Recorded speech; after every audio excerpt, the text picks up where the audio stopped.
Journey করতে।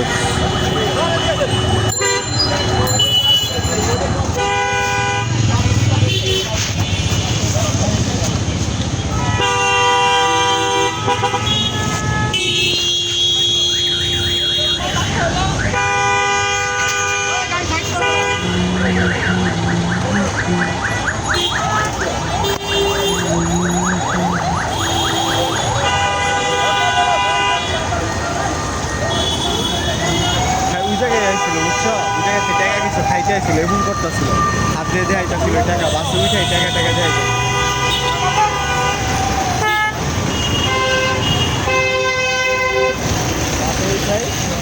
বাসের তুমি থেকে যেমন চিল্লা চিল্লি করতেছিল বাসে উঠাই টাকা দেখাইতেছিল এবং করতেছিল পরে বাসে এবার জিজ্ঞেস কি হয়েছে হিমুকের লিগা এখন আর কি কাহিনী শুরু করছে।